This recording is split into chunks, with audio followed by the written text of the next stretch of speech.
Mga igsoon sa bagtong Islam, ang Hajj dili lamang nagtudlo kanato mahitungod sa akhirah, kundi matagtuig usab kini nagtudlo kanato sa dakong leksyon, sa dakong aral, ang panaghiusa, ang pagpasakop ng Allah subhanahu wa ta'ala, ang pagpailog, ang pagsabar ug sa walay kinutuban nga kaluoy ni Allah subhanahu wa ta'ala. May igsoon ng Hajj matag tuig nagsinggit ngadto sa tibuok ummah nga kita usara. Walay Arab nga mas labaw pa sa Ajam o dili Arab. Walay puti nga may mas labaw pa sa itom. Walay dato nga mas labaw pa sa pobre. Walay hari nga mas labaw pa sa ordinaryong mga tao.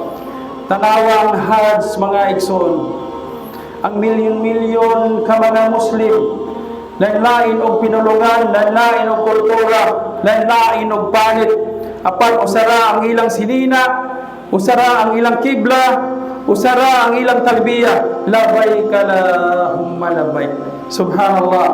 Ang hari ug ang pobre, ug ang doktor ug ang mag-uuma, ang negosyante ug ang trabahante, nagatindog managsamara ang ilang giatubangan si Allah subhanahu wa ta'ala. Walay VIP sa Hajj, walay special treatment tungod sa kaliwat, walay taas ug ubos tungod sa tribo o nasod. Kay sa atubangan ni Allah subhanahu wa ta'ala, ang tanang tao parehas lamang mga ulipon ni Allah subhanahu wa ta'ala. Nga naman, tungod kay gusto ni Allah subhanahu wa ta'ala nga tudluan kita nga ang labing mas maayo kaniya, dili ang pinakadato, dili ang pinakasikat, dili ang adunay pinakadako o pinakataas nga titulo, kundi tungod kay adunay dakong taqwa, dakong pagkahadlok kang Allah subhanahu wa ta'ala. Mao nga si Allah subhanahu wa ta'ala miingon, inna akramakum indallahi atqakum, sapagkat tinuod ang labing maayo kaninyo diha kang Allah mao ang labing adunay dakong taqwa, pagkahadlok kang Allah subhanahu wa ta'ala. Mga igsoon, pwede ra unta nga himuon ni Allah subhanahu wa ta'ala ang Hajj tagsa-tagsa ang schedule matag nasod. Pwede ra unta nga adunay Hajj sa Asia, Hajj sa Europe, Hajj sa Africa, aron dili maghurot, dili kapoy, dili lisod, apan tanawang hikma ni Allah subhanahu wa ta'ala.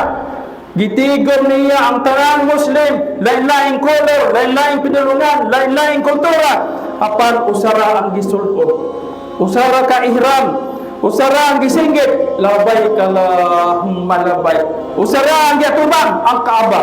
Nga naman, tungod kay gusto ni Allah subhanahu wa ta'ala nga maghatag siya og mensahe nga dili nato makalimtan, nga ang mga Muslim dili dapat mabuhi para sa iyang kaugalingon tribo lamang, dili para sa iyang nasod lamang, dili para sa iyang kultura lamang, kundi para sa ummah ni Propeta Muhammad sallallahu alaihi wasallam. Mga igsoon, ang Hajj, ang hari magtindog tapad sa pobre, ang dato matulog tapad sa walay kwarta, ang puti magtindog tapad sa itom, walay VIP atubangan kang Allah subhanahu wa ta'ala. Kaya ang pinakataas dili ang pinakadato, dili ang pinakagamhanan, kundi ang labing dunay dakong takwa, ang pagkahadlok kang Allah subhanahu wa ta'ala.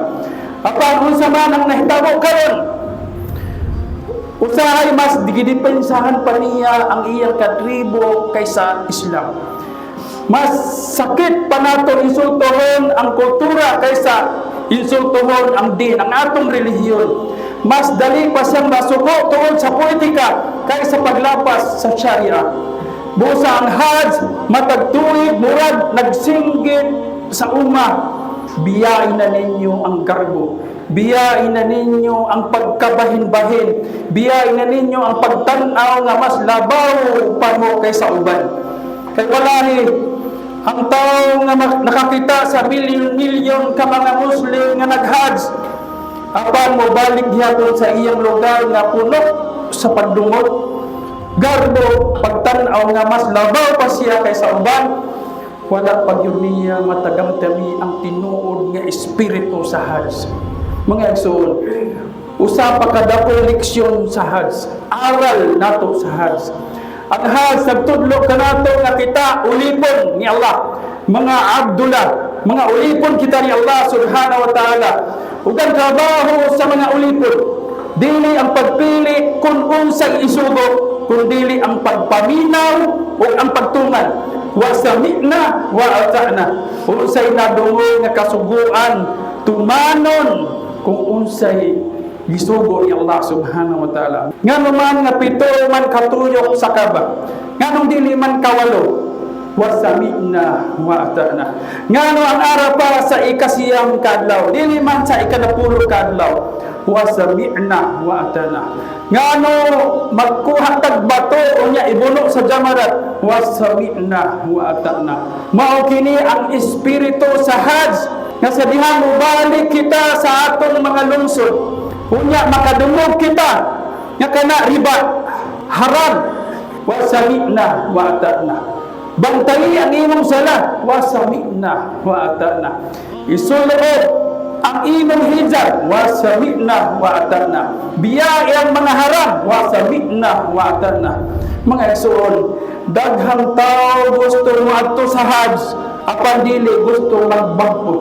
Ganahan sa titulo nga haji, apan dili gusto biyaan ang sala. Unsa nga to pag-ingon og labay kala humalabay, unya pagbalik nato padayon gihapon sa pagsumpak kang Allah subhanahu wa ta'ala. Mga igsoon, ang tinuod nga Hajj mao ang Hajj nga nagbag-o sa kinabuhi. Nagapaduol kang Allah subhanahu wa ta'ala, nagaputli sa kasing-kasing, nagapausab sa iyang kinaiya. Ug usa sa labing dakong leksyon sa Hajj mao ang pagkamapailugon. Pangutana ang nakaadto na sa Hajj, unsa ilang tambag, kasagaran ang ilang sulti, pagpailo, pagsabar. Tungod kay nakasinati sila og kainit, kakapoy, bagang duot sa mga tao ug kakulang sa tulog. Apan pinaagi niini, gitun-an nato ang sabar, kay ang Jannah, ang paraiso, dili makaabot makuha pinaagi sa kaharuhay, kundili pinaagi sa pag-antos alang kang Allah subhanahu wa ta'ala. Mga igsoon, ayaw una-una nga ang nagpadala kanimo sa Hajj mao ang kwarta. Daghang dato wala taw gani Allah, o daghang pobre apag gidapit sa Baitullah. Kung gitugutan kani Allah subhanahu wa ta'ala nga maka-Hajj sayri nga gikaluyan kani Allah subhanahu wa ta'ala. O kung adunay kapasidad ang usa ka tawo, apan sige lang og sunod na lang. Unahon sa nako ang akong negosyo, unahon sa nako ang akong balay. Mga igsoon, ibutang sa imong prioridad ang hustong lugar, kay basin mo abot ang kamatayon nga wala ka pa makatubag sa tawag ni Allah subhanahu wa ta'ala. Si Propeta Muhammad sallallahu alaihi wasallam ingon, ang naghimo og Hajj alang kang Allah ug wala magbuhat og sala o daotang binuhatan, mubalik siya sama niya tong adlaw nga gipanganak siya sa iyang inahan. Pasabot nga uli siya nga walay sala sama sa bata nga walay sala. Allahu Akbar. Tanawa ang karuon ni Allah subhanahu wa ta'ala, pila ka katuig nga nagkasala, apan pinaagi sa Hajj nga sincero, pasayloon ni Allah subhanahu wa ta'ala ang tanan nga nabuhat nimong kasaypanan. Busa nga igsoon na ginosol kita kang Allah subhanahu wa ta'ala, ang pinga nato ang atong sala, ang atong mga pagampo, biya nato ang haram, o pangayon nato ang Allah subhanahu wa ta'ala nga tayo tawgon kita ngadto sa Baitullah. Ug himuon kita na adunay dakong takwa. Amin ya rabbil alamin.